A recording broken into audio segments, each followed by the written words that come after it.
साथियों, वंदे मातरम, भारत माता की जय। आप सभी को साधुवाद। अभी मैं अपने निवास स्थान जा रहा हूँ वडोदरा की ओर। सूरत का कल का जो आयोजन था वो सफलतापूर्वक समाप्त हुआ और अभी मैं अपनी मंजिल की ओर अर्थात अपने आश्रम की ओर विहार कर रहा हूँ।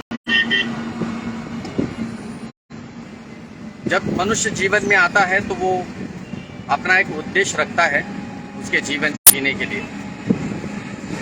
एक सन्यासी जब सन्यास लेता है तो वो अपना एक उद्देश्य रखता है अपने सन्यास धर्म में। एक राजनेता जब नेता बनता है, जब गद्दी पर बैठता है तो वो अपना एक सिद्धांत लेकर के राज्य सत्ता को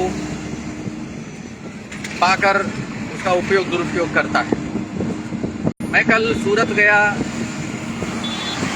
और जब से मैं आश्रम से निकला हूँ उस समय से लेकर अभी तक और अभी से लेकर गंतव्य तक जब तक मैं पहुँचता हूँ उस समय तक जितने साथियों ने मुझे साथ दिया है उन सभी के ऋण मैं नहीं चुका सकता।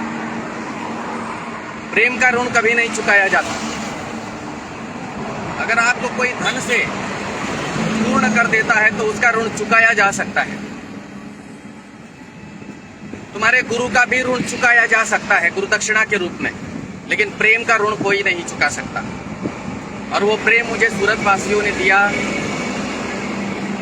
उसको मैं शब्दों में कभी प्रकट नहीं कर पाऊंगा, ना मैं शब्दों में उसको प्रकट करके उनके प्रेम का अपमान करूंगा। बजरंग दल नाम ही काफी है। अगर बजरंग दल ना होता तो तुम्हारी बहन बेटियों के साथ जो जाति करते हैं ये जिहादी, वे अपने अति पर चरम पर होते। बजरंग दल का हर सदस्य एक बजरंगी के रूप में ही देखा जाता है। वो डरता नहीं है किसी से, और जब वो अपना कुछ एजेंडा कायम करता है तो जब तक वो सफल नहीं होता है उसे आकार नहीं देता। यह उनकी सबसे बड़ी खासियत है। और मैं बजरंग दल के इस कार्य से बड़ा प्रभावित हूँ। पहले से ही मैं बजरंग दल के साथ था, आज भी हूँ, कल भी रहूंगा, क्योंकि ये लोग बिना किसी स्वार्थ के जनता की सेवा करते, धर्म की सेवा करते, देश की सेवा करते। और मिलता क्या है बदले में? बजरंग दल को गुंडा बोला जाता है। बहुत सारी टिप्पणियां बजरंग दल को दी जाती है, लेकिन फिर भी सारी टिप्पणियां सहन करने के बाद भी ये लोग अपना कार्य बेहद ईमानदारी से करते हैं। मैं अभी कीम छोड़ दिया ना अपन ने? हाँ जी, मैंने अभी कीम छोड़ा है और लगभग 2 घंटे के पश्चात मैं करजन पहुंच जाऊंगा। मैं जब विहार कर रहा था सूरत की ओर तो मुझे धमकियां वैसे तो हमेशा आती है और वो आनी है और आगे भी आएगी। कहा गया था मुझे कि तुझे गोली मार देंगे, बम से उड़ा देंगे। कल जब मैं स्टेज पर जा रहा था तो मेरे पास एक कॉल आता है फर्जी इंटरनेट से, और मुझे कह रहे थे कि मैं स्टेज पर अगर आया तो मैं स्टेज पर मुझे गोली मार दी जाएगी। इसलिए मैं स्टेज पर सामने ही आया, बल्कि मुझे सामने लाया गया था। किसी जिहादी की गोली में इतनी ताकत नहीं है कि जो सूर्य सागर का सीना छलनी कर दे। और अगर छलनी हो, अगर मैं मरता हूं, मेरा रक्त अगर इस मातृभूमि के लिए बहता है तो इसका अभिमान होगा मुझे कि मैंने मातृभूमि के लिए कुछ तो किया, कुछ तो मातृभूमि का ऋण चुकाने का मैंने प्रयास किया।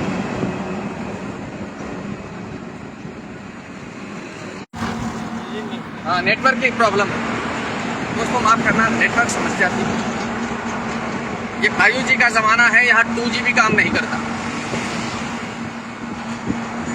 अभी कोसंबा में है हम, और कोसंबा के बाद लगभग 2 घंटे में मैं भरूच पहुंच जाऊंगा।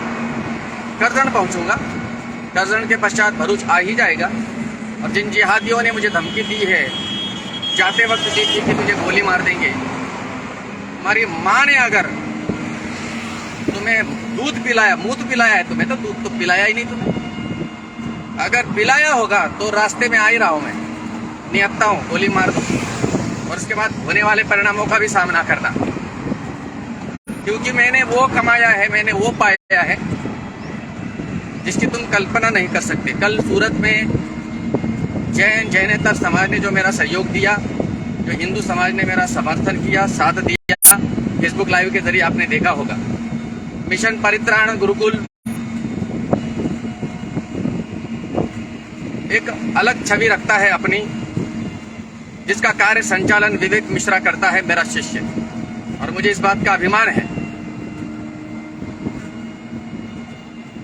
कि ऐसे योद्धा मेरे शिष्य हैं जो देश के लिए, सनातन के लिए अपना सर्वस्व दांव पर लगाते हैं।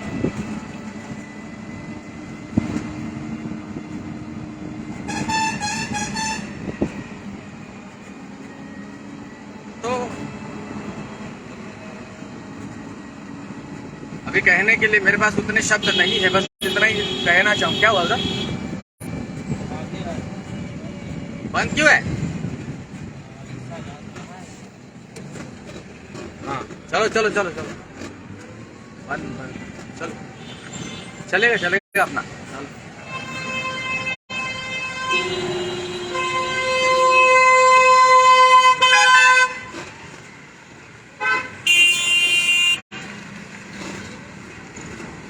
रास्ते में कभी कभी इस प्रकार की दिक्कतें आती हैं, परेशानियां आती हैं।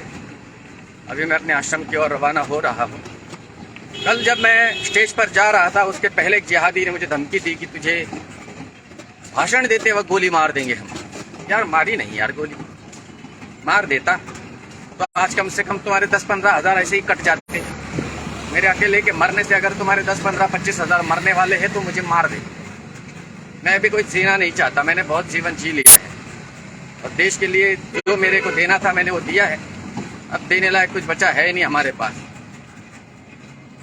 तो बस मैं इतना ही लाइव इसलिए आया था, जब अभी मुझे धमकी दी गई कि करजन और भरूच के बीच में, तो अभी लगभग 1 घंटे का समय बाकी है।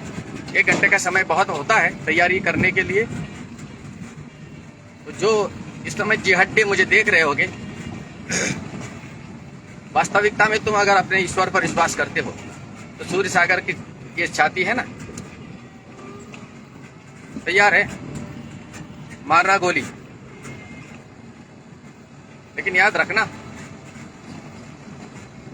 आगे तो तुम खुद समझदार हो, सालों समझ जाओ। अगर तुम्हें इतना चैलेंज देता हूं, ललकारता हूं, तो कुछ तो होगा। मूर्खता तो हम में नहीं करेंगे।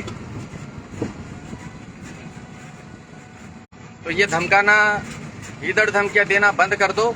उससे मुझे कोई अंतर नहीं पड़ता। मैं अपना कार्य निरंतर करता हूं और आगे भी करूंगा। और 30 तारीख को रामनवमी के अवसर पर बहुत बड़ी विशाल रैली निकलती है, गुजरात की सबसे बड़ी रैली, वडोदरा शहर में। उस रैली में मैं एकमात्र प्रमुख वक्ता के रूप में और प्रमुख अतिथि के रूप में जा रहा हूं।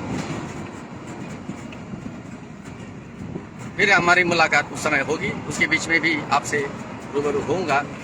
केवल लाइव का विषय यही था कि सूरत वालों ने जो मुझे प्रेम दिया है, उसका मैं शब्दों में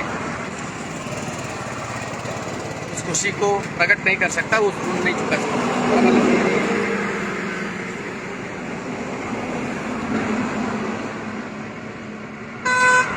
मिलते हैं 2 घंटे के पश्चात, जीवित रहे तो 2 घंटे के पश्चात जिहादियों ने धमकी दी, सूर्य सागर भरूच क्रॉस मत करना। कल भी धमकी दी थी, आज भी दी है, आज तो मैसेज के जरिए दी है। तो मैं आ रहा हूं, 1-1.5 घंटे का समय लगेगा। मृत्यु किसकी आती है ये तय करेगा ईश्वर, महाकाल, महावीर। तो साथियों बस इतना कि क्या पता मेरे शब्द ये अंतिम ना हो जाए, इसलिए आपके साथ लाइव आया हूं। लेकिन मेरे साथ जो रक्षक है ना मेरे, ये बिल्लियां नहीं है। तुमने देखा होगा कल मैंने फेसबुक पर लाइव वीडियो के जरिए हमारी शेरनियों को दिखाया था। सूर्य सागर ऐसे ही शेरनियों का धर्मपिता है, धर्मगुरु है। ऐसे ही शेर मेरी सुरक्षा में है। इसलिए दूर दूर तक मत सोचना कि तुम मेरा कुछ अहित कर पाओगे। अभी तो हमें हमारे भारत देश के लिए और कुछ योगदान देना है। समझे? वंदे मातरम। भारत माता की जय।